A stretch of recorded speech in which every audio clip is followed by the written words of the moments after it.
Good evening. Oh, no, let's try again. Good evening.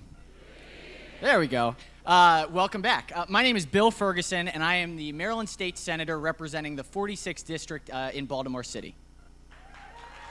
Thanks. Thank you. So when you think of Baltimore City politics, is this what you think of? A political machine, a family of dynasties, back rooms of, smoke-filled rooms? Well, in the next 4 minutes, my goal is to prove to you that that's not the case. So who am I? I came to the city 6.5 years ago through a program called Teach for America. I was a public school teacher, TFA, and then I worked for Dr. Alonzo for a few years, worked in City Hall, and worked on a couple of campaigns. I was by no means an insider. So I ran in the 46th District. That's the big blue area behind me. It's everything around the Inner Harbor and the Middle Branch River. It's probably the most identifiable, most economically stable, and fastest growing part of the city. I like to tell everyone it's kind of the heart and soul of Baltimore. But let's drill down a little bit, because a district is more than just a district. Baltimore is a city of neighborhoods. So here we can see the diverse neighborhoods that exist in the 46th District. But we also focus on the schools, because the schools are the anchor of the diversity in our city. Now, let's get back to the race. So this is what I didn't have. I had no elected experience, I had no political connections, and I had no money. So you can imagine what my dad said when I told him I was going to run against a 27-year incumbent. It wasn't very pleasant. What I had, though, was a theory of action. I knew that with organized people, organized money, and focused around a message that matters, that you can do anything in the world. So let's drill into that a little bit. First, there's one number that's more important than any other in any campaign, no matter what level, and that is the win number. Let's get a little inside baseball. It is 50% of the predicted turnout plus one vote. For us, it was 5,499 votes. Now, how do you get there? We're going to get really inside. We target, and this is all of the modern campaigns. You find out who is most likely going to come out and support your message.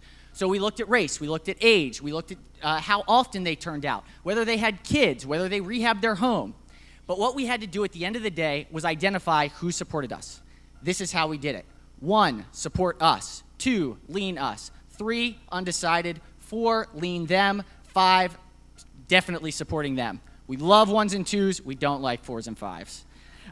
So as we go forward, we start IDing and we're giving our message out, and we break down and we get a geographic picture of who supports us and who's going to come out for us on Election Day. As you can see, it breaks down pretty neatly, and you start to get a pretty good idea. Now, I'd love to come out here tonight and say that grassroots and energized candidates can come out and change the world. I'd be lying. It takes money.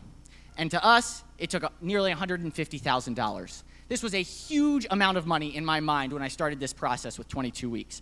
But we came up with a plan. We started early and build outwards. You go personal, friends and family. Then you ask money from the people that believe in your ideas. Then you ask for money from the people that don't like the guy you're running against. And lastly, once you've shown some credibility, you ask for money from the people that really get involved and are the power players.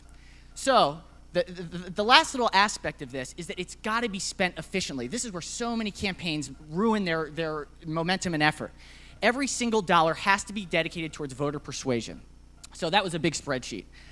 In order to get the money and to get the people, you've got to have a message. The way that we did it was a threefold message: that Baltimore's future depends on transformational leadership, that in order to have a great city, we have got to have great public schools, and lastly, that we've got to have an urgency in order to take action now. So with all of this, we started our field work, 22 weeks. We knew how many doors we had to hit, how many phone calls we had to make every single week, growing from week 1 to 22, 21 a day to 335 a day.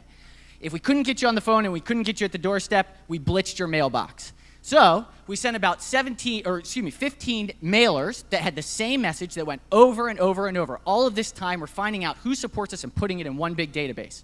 Then it comes to the last 2 weeks. Last 2 weeks, GOTV, get out the vote. We don't care about 3, 4s, and 5s anymore. They're out of our mindset. It's 1s and 2s. We tell them when Election Day is, where to vote, and how important it is that they're there.